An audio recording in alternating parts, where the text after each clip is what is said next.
Estağfurullah. Bu Darwini niye çıxarmırlar da dərslikdən mənə çatmır? Niyə çıxarmalıdırlar ki? Kafir şeylər eləyim. Nətər yəni niyə? Kafirlik nəyə deyirsiniz? Elmlə məşğul olmağa? Elmin nə dəxli var bu söhbətə? Darwinin nə dəxli var elmə? Bu Darwini masonlar maliyyələşdiriblər ki, təkamüldən zatdan danışıb insanları azdırsınlar. Təkamülü inkar edirsiniz. Yox bəs, əlbəttə.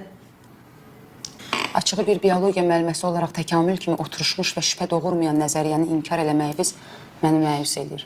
Onda bu fənni niyə tədris edirsiniz, əgər onun ən təməl mexanizmini inkar edirsinizsə? Başa düşmədim.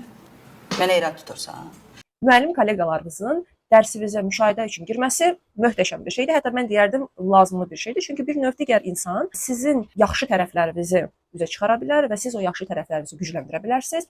Və yaxud əgər səhviniz varsa, o səhvlərinizi düzəldə bilərsiniz ki, növbəti dərslərdə həmin yanaşmanı təkrarlamayasınız. Amma bu filmdə absurd bir şey baş verir. İlk növbədə müşahidəçi fərq eləmir. Müəllimdir, direktordur, direktor müavinidir və yaxud hər hansı bir nazirlikdən gələn bir nümayəndədir. Həmin insan sinifin elə bir yerində oturmalıdır ki, ümumiyyətlə müəllimlə, tələbələrlə qəti şəkildə heç bir şəkildə bir əlaqədə olmasın. Çünki müşahidəçinin əsas məqsədi ondan ibarətdir ki, ümumi sinifi müşahidə eləsin, ümumi vəziyyətə baxsın, müəllimlə tələbələrin bir-birlərinə qarşı münasibətinə baxsın, dərsin gedişatını nəzarət eləsin və dərsdən sonra müəllimlə artıq müzakirələrini aparsın. Amma bu filmdə nə baş verir?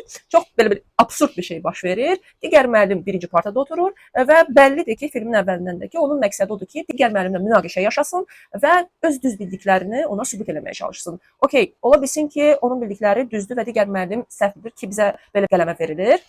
Biz məsələnin o tərəfinə baxmırıq, biz ümumi pedaqoji aspektindən baxırıq. Pedaqoji aspektindən, əgər bu müəllim belə savadlı müəllimdirsə, bizə belə bir qəhrəman qələmə verilir, onda həmin müəllim qarşılıqlı, belə deyək, tolerant da olmalı, qarşılıqlı hörmət prinsipi ilə yanaşmalıdır ki, ilk andan görürük ki, həmin prinsip orada yaşanmır və pedaqoq olaraq doğrudan da mı həmin müəllimə yaxşı müəllimdir, bu sual altındadır.